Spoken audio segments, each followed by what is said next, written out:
Comment passer de community manager salarié à community manager freelance? C'est ce que je veux voir avec vous dans cette vidéo, parce que peut-être qu'aujourd'hui vous êtes CM dans une entreprise, vous êtes employé, vous êtes salarié depuis plusieurs années, ou peut-être moins que ça même, et vous vous dites peut-être que tenter l'expérience en freelance, ça sera peut-être plus plaisant pour moi, j'aurai peut-être plus de liberté, je pourrais travailler de chez moi, peut-être que je pourrais aussi avoir un salaire plus élevé également, plus de liberté temporelle, géographique, etc.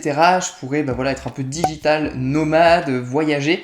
Donc on voit qu'il y a beaucoup d'avantages et ça vous permettrait de toujours avoir cette expertise-là que vous avez dans votre emploi, mais maintenant l'utiliser en tant que freelance avec tous les avantages que cela comporte.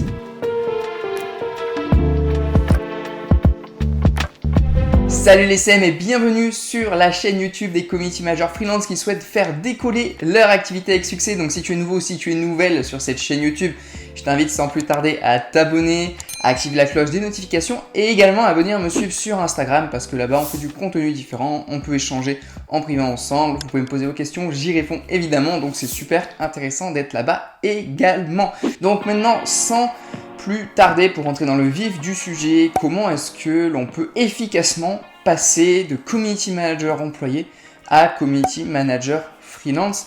Comme on l'a vu, il y a pas mal d'avantages et il y a pas mal de raisons pour lesquelles on peut vouloir passer d'un statut d'employé à freelance, mais il y a certaines choses à comprendre pour bien que ça se passe, parce que ça serait bête de se retrouver dans une situation où on peut avoir un CDI confortable, avec un salaire tous les mois qui tombe et se retrouver en freelance à pas savoir quoi faire, avoir un peu cette peur de manquer. Je me lance en freelance mais je recommence de zéro, j'ai 0 €, faut que je trouve des clients.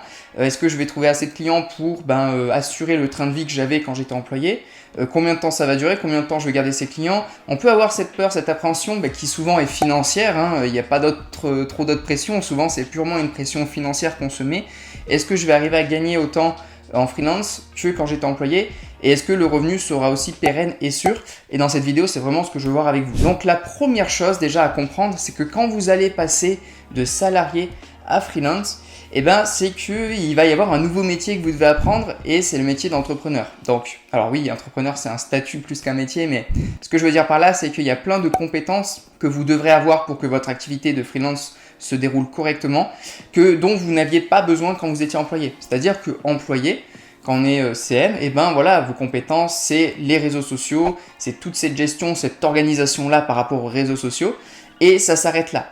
Quand vous êtes en freelance, il y a toujours cette partie-là, donc vous, ce qui est bien, c'est que vous avez déjà l'expertise, et une fois que vous vous lancez en freelance, contrairement à des personnes qui commencent de zéro, qui doivent apprendre l'expertise réseaux sociaux et l'expertise entrepreneuriale, vous avez plus que la deuxième partie à apprendre.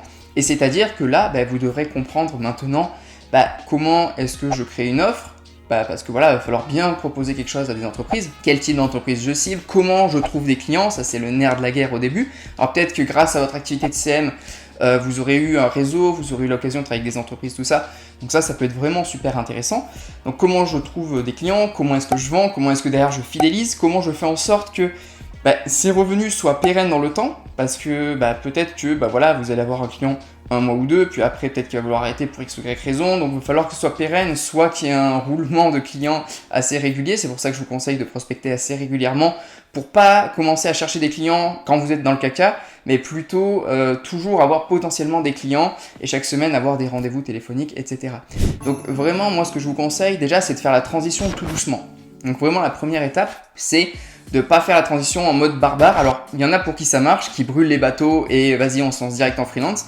Mais si vous êtes dans une situation, je sais qu'il y en a beaucoup qui me suivent, le profil un peu qui va me suivre, c'est la trentaine, mari ou femme ou des enfants, et on peut pas faire une transition de barbare dans cette situation-là parce que on peut avoir un crédit pour sa maison, faut pas que notre famille, on fout notre famille dans la merde, donc faut faire très attention, donc faire une transition assez soft, c'est-à-dire vous avez votre travail en tant qu'employé, en tant que CM, et commencer petit à petit à faire votre transition, à regarder, si je me lance en freelance demain, qu'est-ce que déjà je dois faire? Donc je dois voir, pour mon statut, me lancer en tant qu'auto-entreprise. Alors généralement, micro-entreprise, c'est le statut qui convient au début. Je suis pas juriste, donc moi c'est juste un conseil de retour d'expérience, mais je vous dis pas, soyez micro-entrepreneur, ça c'est à vous de voir, ou avec des personnes spécialisées là-dedans. Donc déjà voir votre statut, déjà voir à quel type d'entreprise vous allez pouvoir vous adresser en tant que CM freelance, voir dans votre réseau déjà si vous avez des possibilités de déjà pouvoir travailler avec des gens une fois que vous serez sorti de ce schéma salarial. Et faire la transition petit à petit, commencer à vous regarder le plan que vous pourriez faire tout ça. Et à côté de votre activité salariale, commencer à prospecter, à regarder, à créer votre offre, voilà, à commencer petit à petit à faire la transition. Et si c'est possible pour vous, alors c'est un peu spécial, il y a certaines entreprises dans certains contextes, ça sera peut-être pas possible pour vous d'à la fois être CM freelance, donc avoir des clients en tant que CM freelance, et à côté de ça être CM dans l'entreprise. Donc il va falloir voir par rapport à ça aussi si c'est possible légalement pour vous de faire ça. Mais même si c'est pas possible, imaginons, le simple fait de pouvoir arrêter de travailler et de savoir que vous avez déjà votre plan et que vous dites voilà, moi j'ai 1 mois, 2 mois, 3 mois devant moi pour mettre en place ce plan, c'est-à-dire que pendant que vous étiez employé, vous avez vu que dans votre réseau il y a tel ou tel type d'entreprise avec qui vous pouvez travailler, que vous allez proposer telle offre à tel prix, à tel type d'entreprise, que vous allez prospecter des clients de cette manière-là, que vous pouvez trouver des clients de cette manière-là, que vous êtes formé aussi sur la vente, que vous savez comment vous allez fidéliser, délivrer les clients, le truc c'est que quand vous allez vous lancer, à partir de là, ça va aller très vite. Alors que si demain vous quittez votre emploi et vous vous lancez en mode freestyle en n'étant pas organisé, ça va être le gros bordel. Donc déjà, moi je vous invite à côté de votre boulot, surtout si vous êtes dans une situation avec une famille, des enfants, des loyers crédits, des dépenses, beaucoup de temps qui va être passé aussi dans votre vie personnelle, ça peut être périlleux, ça peut être très risqué alors voilà, si après vous avez un partenaire qui peut vous soutenir financièrement, si vous avez de la trésorerie d'avance, voilà, ça va se dépendre de chaque personne. Mais dans une situation où vous n'avez pas forcément financièrement beaucoup de marge, il faut faire les choses vraiment doucement. Après, si vous êtes en France, vous pouvez bénéficier du chômage. Donc, c'est à vous de voir le contexte dans lequel vous faites votre transition. Mais moi, je vous conseille quand même de faire votre transition petit à petit. C'est toujours mieux. Il y en a qui vont brûler les bateaux, tout quitter du jour au lendemain et se lancer. Il y en a pour qui ça marche, il y en a pour qui ça va être la galère. Donc, petit à petit, faire cette transition-là et vous former à cette partie entrepreneuriale. C'est-à-dire, c'est ce dont je parle sur la chaîne. Comment je crée mon offre et à qui j'adresse cette offre également, parce que l'offre se fait en fonction des entreprises que l'on va cibler, c'est-à-dire une offre pour une pâtisserie, pour un coach sportif, pour une entreprise de BTP et pour un e-commerce qui vend des shampoings, ça ne sera pas du tout la même. Il y aura des choses qui reviendront, mais il y aura des spécificités. Donc déjà, ça va dépendre à qui vous vous adressez. Ensuite, fixer le prix sur cette offre. Également derrière, prospecter. Comment est-ce que je vais trouver ces clients ? Est-ce que je vais utiliser l'emailing ? Je vais les contacter sur les réseaux sociaux, de l'appel téléphonique, de la prospection dans des événements ou directement physique dans les commerces en question. Voilà, il faut voir tout ça. Alors tout ça, j'en parle dans la chaîne, j'ai fait des vidéos spécifiques, mais c'est vraiment cette partie entrepreneuriale que vous devez voir. Parce que moi, je vois beaucoup, par exemple, de CM employés ou même d'employés tout court qui font une reconversion community manager, donc qu'ils aient des compétences réseaux sociaux ou non. Et après, une fois qu'ils sont en freelance, ils sont sur les groupes Facebook, ils sont un peu perdus. Alors comment je peux trouver des clients ? J'y arrive pas, je galère. Et en fait, c'est ça qui se passe, c'est que souvent, ils n'ont pas fait le travail en amont sur la partie entrepreneuriale. Et ça, c'est vraiment indispensable. Vous êtes déjà compétent sur les réseaux sociaux, bien qu'il faille toujours se mettre à jour et toujours, jamais se reposer sur ses acquis et toujours chercher à être meilleur sur cette partie-là.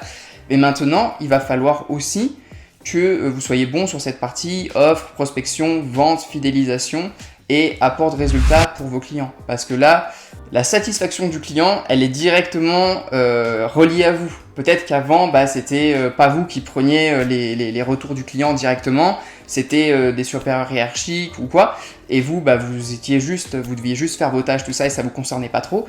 Là également, les retours du client, sa satisfaction, ça va être directement relié à vous, et vous serez beaucoup plus impliqué là-dedans aussi. Vous devrez beaucoup plus être concerné par les résultats clients que quand vous étiez aussi employé. Donc voilà, il y a plein de spécificités, mais voilà, quand vous voulez faire votre transition de community manager employé à freelance, vraiment c'est ça qui est important, c'est de comprendre que vous devrez vous former sur cette partie entrepreneuriale, faire petit à petit des petits pas vers cette transition freelance, commencer à regarder dans mon réseau avec qui je pourrais travailler, quelles sont les entreprises avec qui je veux travailler, avec qui je peux travailler également, qu'est-ce que je peux leur proposer pour les satisfaire et qu'ils me gardent longtemps, parce que si c'est pour faire des trucs qui sont pas indispensables ou super utiles pour eux, ils vont pas vous garder très longtemps. Donc également quelle est l'offre qui correspond aux besoins de ces entreprises et pour lesquelles ils me paieront régulièrement pendant des mois et des années. Et ensuite, comment je peux prospecter ces entreprises-là, entrer en contact avec elles, avoir des rendez-vous téléphoniques, comment je peux vendre efficacement derrière cette offre, comment derrière je peux les fidéliser et les garder pendant des années, et également derrière comment je peux répliquer ce processus. C'est-à-dire que ce processus, une fois que vous l'aurez mis en place une fois et que vous l'aurez validé pour un client, vous le répliquerez sur plein d'autres clients. Et l'objectif, c'est vraiment d'avoir régulièrement ensuite des rendez-vous avec des entreprises pour vraiment toujours, imaginons, vous avez une entreprise avec qui ça s'arrête, vous avez encore la semaine prochaine 1 ou 2 rendez-vous potentiels pour des nouveaux clients. Et ça fait que même si, imaginons, vous vous retrouvez avec un client moins à un moment, pour une raison X ou Y, vous vous retrouverez jamais vraiment dans la merde parce que vous aurez toujours un autre client pour remplacer si jamais. Et dans l'idéal, de toute manière, si vous avez 5 clients, sur les 5, il y en aura peut-être un avec qui vous allez arrêter, mais les 4 autres, vous allez continuer, donc vous allez quand en remplacer un. Voilà, et dans l'idéal, vous aurez que des clients avec qui ça sera très long terme et avec qui vous travaillerez pendant des années. Donc voilà, dites-vous une chose, c'est que de toute manière, quand vous serez freelance, il faut maîtriser cette partie-là, sinon c'est cette partie-là qui va faire que vous serez bien au niveau financier et que vous serez tranquille d'esprit au niveau financier. La peur de manquer d'argent et de clients, elle vient souvent de l'incompétence entrepreneuriale, qui est l'incompétence. Alors quand je dis incompétence, c'est pas pour dénigrer, c'est juste pour dire que c'est quelque chose avec lequel on n'a pas la compétence ou on a du mal. Ça vient de cette incompétence à ne pas arriver à avoir des clients sur commande. C'est-à-dire que moi aujourd'hui, je sais que là, par rapport à mon offre, par rapport à ma cible, si j'envoie un certain nombre d'emails, derrière je vais avoir un certain nombre d'appels et un certain nombre de clients. Donc je fais un peu de l'argent sur commande en quelque sorte, dans le sens où je sais que quand j'active ma machine, mon processus, je vais faire rentrer de l'argent. Et c'est ça qui permet d'avoir une activité pérenne et sécure sur laquelle on peut gagner de l'argent un peu de manière prédictible, si on peut dire ça. Et c'est vraiment important quand vous faites votre transition de bien comprendre cette notion-là. Donc voilà les CM pour cette vidéo. Donc si aujourd'hui vous êtes employé, que vous voulez faire votre transition vers la partie freelance, eh bien c'est vraiment tout ça qu'il faut comprendre et surtout bien vous former et bien processer cette partie entrepreneuriale parce que c'est vraiment indispensable. C'est pas juste je suis employé et boum je me mets en freelance et c'est exactement pareil. Non, il y a plein d'autres compétences à apprendre. Vous avez un peu 2 métiers à apprendre. Donc, il y a vraiment ça à calculer et à comprendre, c'est super important. Et donc, moi, ce que j'ai fait en complément de cette vidéo, si ça vous intéresse pour la partie freelance, c'est vraiment là, si vous êtes un profil community manager employé, ça va vraiment être super intéressant pour vous. C'est la petite formation offerte que j'ai mis, enfin petite, elle dure 3 heures quand même, mais que j'ai mis dans la description, premier lien. C'est une formation dans laquelle je vous explique les erreurs à ne pas faire en tant que freelance, comment créer votre offre, fixer vos tarifs, comment trouver des clients, comment vendre, fidéliser, déléguer, etc. Vraiment, c'est une belle formation offerte qui complétera parfaitement vos compétences de community manager salarié. Donc voilà, c'est dans la description. Également, je vous invite à aller voir toutes les autres vidéos de la chaîne. Il y en a sur toute la partie freelance du community manager, donc vous êtes au bon endroit. Venez me suivre également sur Instagram. Parce que là-bas, on peut se poser, on peut échanger, se poser des questions, moi j'y réponds, etc. Voilà, abonnez-vous à la chaîne YouTube, partagez cette vidéo à un autre community manager qui voudrait faire la transition entre employé et freelance. Et puis les CM, de toute manière, on se dit à très vite sur la chaîne YouTube, il y a des vidéos qui sortent chaque semaine. D'ici là, déchirez tout dans votre activité. Ciao!